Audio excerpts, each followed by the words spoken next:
Il y a pour moi un avant et un après le visionnage de ce film, que j'ai vu par hasard il y a quelques années grâce à mon père. Ce fut après le visionnage répété de ce dernier que j'ai commencé sérieusement à analyser les films, pour pouvoir faire ensuite par moi-même, savoir comment ils fonctionnent, leur montage, qu'est-ce qui me plaît dans un film. Mais alors pourquoi ce film? Pourquoi de mon jeune âge ce fut celui-ci qui m'a donné le déclic de faire par moi-même?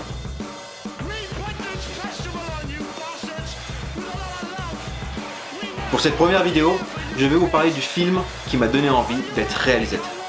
Car qui n'aime pas faire de cinéma, autant en parler.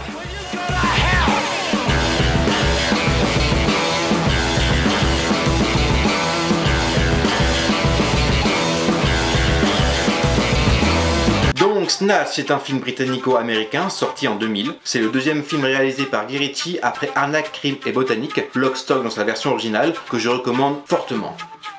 Et produit par Matthew Vaughn, futur réalisateur des Kick-Ass et des Kingsman. Et je laisse le réalisateur et les acteurs nous dire de quoi parle le film. It's about... the film's about... I don't know nothing about a film. a diamond. I have no idea. Hope. I don't read scripts. To be honest, I haven't got a tube of glue. Antique cozies. Bon, on y suit l'histoire de plusieurs personnages tous issus du milieu des gangsters, comme le montre l'ouverture du film avec un braquage de bijouterie clandestine et notamment le vol d'un précieux diamant gros comme la main. A diamond the size of a fist. Et hop là, dès l'intro du film, on a quelque chose qui nous tape à l'œil. Le style du réalisateur, sa patte graphique, c'est très frénétique, très cuté, avec du montage et des effets de style très particuliers.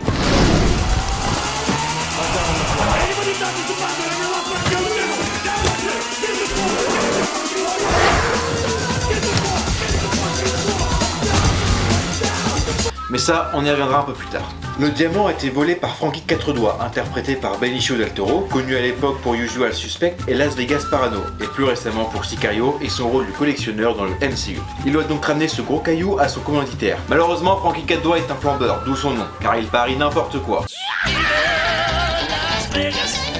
Et avec un tel objet en sa possession, ses commanditaires s'inquiètent et partent à sa recherche. Mais en chemin pour les paris, Frankie se fait braquer par d'autres petits gangsters locaux, Vinny et Saul, ce dernier interprété par Leonie James, connu par la suite pour son rôle de Morgan dans The Walking Dead. Pendant ce temps, on fait la connaissance de deux organisateurs de combats de boxe clandestins, Tommy, interprété par Stephen Graham, récemment le showrunner et l'un des acteurs principaux de l'excellente série Netflix Adolescence, et le Turkish, interprété par Jason Statham, bien avant son statut d'acteur de film d'action, qui s'initie son deuxième film car son premier rôle était dans le premier film de Guy Ritchie, Lock, Stock. Donc Turkish envoie Tommy aller acheter une nouvelle caravane dans un camp de manouches. Et c'est là que l'on découvre le rôle de Brad Pitt qui pour moi signe là son meilleur rôle au même titre que dans L'Armée des singes et dans Fight Club. Brad Pitt qui, après avoir vu le précédent film de Guy Ritchie, aurait lui-même contacté le réalisateur pour être dans son prochain film en acceptant de rabaisser son cachet. Il aurait dû avoir le rôle de Turkish à la base. Problème, Brad Pitt est américain et malgré toute sa bonne volonté, il a été incapable de faire un accent britannique crédible. Guy Ritchie lui a donc donné le rôle du gitan Mikey en lui inventant cet accent si particulier qui est devenu culte à présent. What are you doing, Potter? Get out the way back. Can't really understand much of what is being said. You tell me. Come back, Cadra. Bref, Tommy se fait arnaquer par les manouches et souhaite se faire rembourser à l'issue d'un combat de boxe à main nue entre Song Boxer et Brad Pitt le manouche. Ce dernier, après avoir encaissé les coups, gagne avec seulement une droite. Turkish est donc embêté car il ne peut plus assurer le combat sans son boxeur, ce qui rend Chafouin l'organisateur tête de brique, qui est un personnage ma foi tout à fait charmant. But I've got no time for grasses. Feed them to the pigs, Errol. No, you dirty fucker, won't you? Naturellement, ils choisissent donc Brad Pitt le manouche en remplacement pour le combat en lui faisant bien comprendre qu'il doit se coucher au 4e round. Brad Pitt le manouche décide d'en faire qu'à sa tête et met une fois de plus son adversaire KO après une seule droite. C'est la marque de fabrique, ce qui rend Chafouin une fois de plus tête de brique, toujours un personnage charmant. You stop me again whilst I'm walking and I'll cut your fucking Jacobs off. Now fuck off. Pendant ce temps, d'autres voleurs de bijoux font appel à un mercenaire, Tony dans le plomb, interprété par Vinnie Jones, Juggernaut dans les premiers X-Men, I'm the Juggernaut, bitch! et qui jouait également dans Lock, Stock. Pour l'anecdote, l'acteur Vinnie Jones était connu à l'époque pour être très bagarreur. Donc suite à une bagarre dans un bar, il s'est retrouvé incarcéré durant le tournage du film, ce qui força donc la production à trouver une doublure pour certaines scènes. Pendant ce temps, Tête de Brique fait comprendre à Turkish qu'il veut de nouveau Brad Pitt le manouche pour son futur combat, et qu'il doit cette fois-ci se coucher au 4e rang, car sinon il lui brûle tout son camp de manouche. Et je vais m'arrêter là. Je veux pas vous spoiler la fin. J'ai volontairement raconté les grandes lignes du film, sans vous parler de tous les autres personnages, toutes les autres intrigues secondaires, pour vous laisser un peu de surprise. Je fais cette vidéo aussi pour vous inciter à regarder ce film haut en couleur. Snatch est une réelle preuve d'amour de son réalisateur envers son pays et envers le cinéma. Il est dans la continuité directe de son premier film Lock, Stock, sans être une suite, en peaufinant son style bien à lui. Il a voulu mettre en scène le chaos et l'absurdité du monde criminel londonien, tout en y injectant un humour noir et un style visuel très frénétique. Guy Ritchie s'est directement inspiré de la culture londonienne dans son film en y faisant référence. Fish, what are you doing up there? Par exemple, la scène du braquage chez le bookmaker, qui est d'une absurdité folle. Elle fait référence à un fait divers réel. Almost instantly, he finds himself in trouble. All he has to do is pull the door open, but for some reason, he thinks he has to push it. It won't open because it's a security door.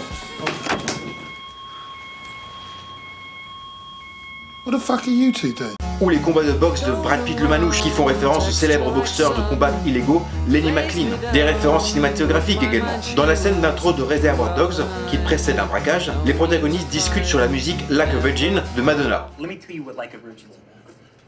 It's all about this Coos, who's a regular fuck machine. I'm talking morning, day, night, afternoon.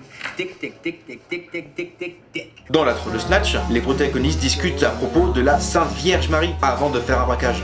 You understand this? It was a virgin that caught people's attention. It's not every day a virgin conceives and bears a son. Mais du coup, pourquoi c'est ce film-là qui a déclenché en moi cette envie de faire aussi? Ça se voit que Guy Ritchie a fait ce film avec peu de moyens. Normal, c'est le début de sa carrière, mais ça se voit aussi qu'il l'a fait avec cœur, qu'il l'a fait de manière bon enfant. Par exemple, en instaurant sur le tournage une amende pour quiconque dérangeait avec sonnerie ou bavardage.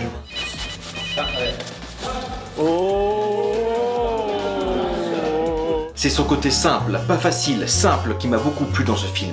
Guy Ritchie a écrit une histoire loufoque, avec des personnages hauts en couleur et une mise en scène très atypique propre à lui. Et au même titre que d'autres grands réalisateurs, dès qu'on voit les 5 premières minutes d'un film de Guy Ritchie, on sait que c'est un film de Guy Ritchie.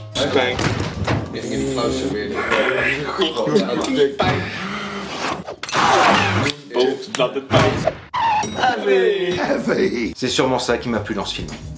Peu importe les moyens qu'on a, si on a une bonne histoire à raconter, il suffit de le faire.